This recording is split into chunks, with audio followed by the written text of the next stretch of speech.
बीवी बच्चों से दूर बंदा, ठीक है, फैमिली से दूर, आज दोस्तों की शादियाँ, बहन भाई की भी शादियाँ हो जाती हैं तो बंदा बाहर ही होता है। तो वो जो पैसे आपके पास बने होते हैं वो बहुत ज़्यादा आपकी जो वक़्त लेके बने होते हैं। तो आप सिर्फ इस तरह के खिलाफ बिजनेस में पैसे डाल के ख़राब काम अपना करना चाहते हैं। 5,000 कोई कहता है, कोई 10,000 कहता है, ये वो वाला बिजनेस नहीं है। ये 100-200 रख के 25-30 हज़ार कमा सकते हैं आप। राना साहब देखें जो लोकल ब्रीड है डक की पाकिस्तान में आई वो अंडे नहीं देती थी, तो खाकी कैम्बल तो दुनिया की मशहूर मरूफ ये डक है, तो इसमें भी प्रॉफिट नहीं अगर इसको रखा जाए तो? सर पाकिस्तान में अंडा खाया ही नहीं जाता डक का, बहुत कम लोग खाते इसकी हैं। मार्केट नहीं है। मार्केट नहीं है। देखें अमूमन जो रखवाते थे वो कहते थे बेकरी वाले ले लेंगे, बेकरी वाले 8 रुपए का अंडा मिलता है उन्हें 10 रुपए का, वो क्यों आप तो ये 12, 15, 20 में लेंगे। इसका चूजा निकलवाएं, वो अच्छे रेटों पे सेल होता है। वो 80, 90, 100 का भी एक दिन का चूजा तो आप ज़्यादातर ने देखा होगा, सेल किया होगा, होता है इतने का होता है मार्केट। आपके कहने की मुराद ये है कि इसका अंडा सेल नहीं होता लेकिन इसके चिक सेल हो सकते हैं, लेकिन वो इतने ज़्यादा नहीं कि आप इससे करोड़ों का बिजनेस करना चाहें या लाखों का करना चाहें।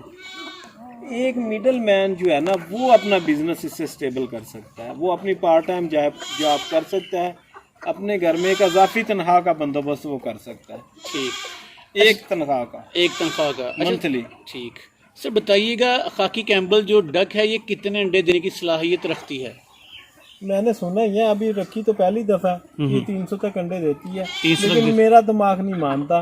2.5 माह तो ये वैसे ही बंद कर देती है। सुनी सुनाई बातें है ना। इट मीन्स कि जब ये अंडे देगी स्टार्ट करेंगी तब आपको सही पता चलेगा कि इनकी मेरे पास इम्पोर्ट किया, मुझे गारंटी से पता चलेगा। हाँ मैंने इसमें क्रॉस की रखी थी 1 माह, मेरे पास 19 डक थी तो मुझे 18 अंडे ही आते थे उनमें से। अच्छा, ये भी बात सच्ची है कि मैंने देखा था कि, लेकिन वो 2 माह मैंने रखी थी। उसके बाद एक दोस्त आए थे उन्हें दे दी थी, तो मुझे 2 माह का तजर्बा है कि उसमें ये अंडे काफ़ी मिकदार में देती हैं, लेकिन 2.5 माह देती नहीं है। अच्छा, इनकी बीमारियां मुर्गियों जैसी होती हैं या कोई मुनफरिद? इन्हें बीमारी होती नहीं है। नहीं राना साहब, एक फार्म मैंने विजिट किया था, बल्कि 2 फार्म में दोनों बंद हुई। एक बंदे के साथ ये हुआ कि उससे जो ब्रीड मिली थी वो नर ब्रीड मिली थी, हालांकि वो अंडे चाहता था, अंडे नहीं मिले।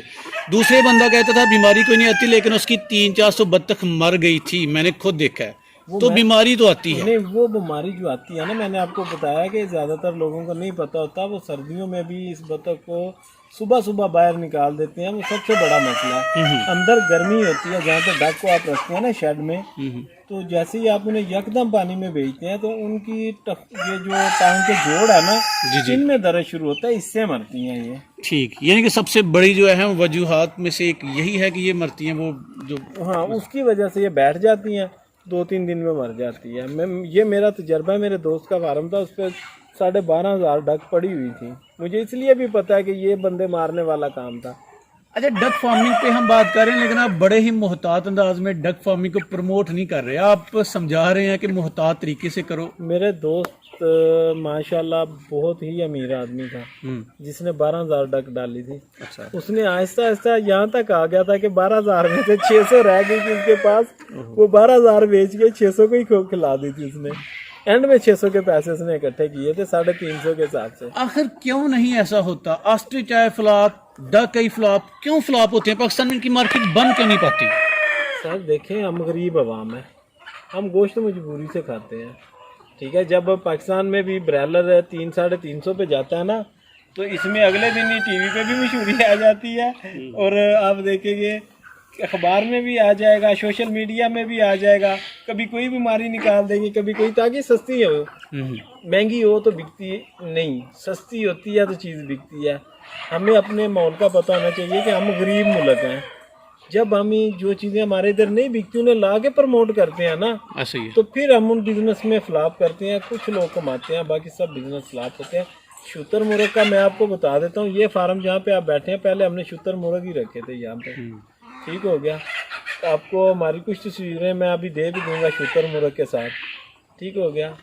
तो सारे शूतर मुर्ग का जो बिजनेस है ना, वो अगर आप करते हैं स्लोली, पैसे दे के जाता है, लेकिन जब आप 25,000 का चूजा ले लें, आप कैसे उसमें से पैसे बचा सकते हैं? अच्छा, ये आप एक माफिया है। आपका ऑस्ट्रिच फ्लॉप हुआ, डक आप बता रहे हैं बड़े ही मुहतात तरीके से थोड़े पैमाने पे करें। आपने बटेर फार्मिंग भी की लेकिन आप फ्लॉप हुए। बटेर फार्मिंग में फ्लॉप होने की वजह? बटेर फार्मिंग सिर्फ 2 माह का है, फ्लॉप नहीं हुए। उसमें हमारा अभी भी नाम है उसमें। एक होता है फ्लॉप होना, एक होता है काम चेंज करना अपने हिसाब से देख के। ठीक। देखें, ऑस्ट्रिच में हमें क्या मसला आया था कि पाकिस्तान गवर्नमेंट प्रमोट कर रही थी, उसने बंद कर दिया। ऐसा ही है। तो जैसे उसने बंद किया, जिन के पास से, देखें मैं आपको 3 एक बड़ी चीज़ें बताता हूँ। एक चीज़ की, जब गवर्नमेंट कोई भी एक बड़ी वो लेके आती है ना स्कीम, तो उसमें कुछ चीज़ें होती हैं, कुछ आपको वापस मिल रही होती हैं, रियलिटी उसकी क्या कहते हैं ये, आपको वो देते हैं, सब्सिडी देते हैं उस पर, वो बंद हो जाती हैं। उसमें आपका ज़हन बना होता है कि मैंने 100 जानवर डाला है, मुझे इस पर 1 लाख रुपया जो है ना वो मुझे सब्सिडी मिल जाएगी 3 माह में। जब आपको नहीं मिलता, एकदम से बंदे का दिमाग ख़राब हो जाता है कि ये क्या हो गया। इसी तरह बंदा उस वक्त फौरी तौर के झटकों से बचने के लिए अपना नुकसान करता है। ठीक हो गया। अभी वैसे आप शुतुरमुर्ग को पालते हैं ना, तो आपका खर्चा उस पर अभी भी उतना नहीं होता है जितनी 90,000 तक, 1,10,000 तक शुतुरमुर्ग सेल हुआ है।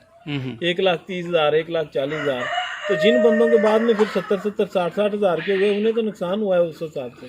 चलें, डक की बात कर रहे हैं तो डक फार्मिंग के हवाले से एंड पे जिम्मेदारी के साथ बताइएगा कि डक फार्मिंग करनी चाहिए, नहीं करनी चाहिए, या कैसे करनी चाहिए? डक फार्मिंग करनी चाहिए, लेकिन 100-150 जानवर से ज़्यादा नहीं। ये उस बंदे का काम नहीं जो कहता है जी मैं 60-70 हज़ार मंथली से ज़्यादा कमाना चाहता हूँ। ये 30-35-40 हज़ार कमाने के काबिल काम है। चलें, राणा साहब इंतहाई कीमती इंफॉर्मेशन दी, आपका बहुत बहुत शुक्रिया।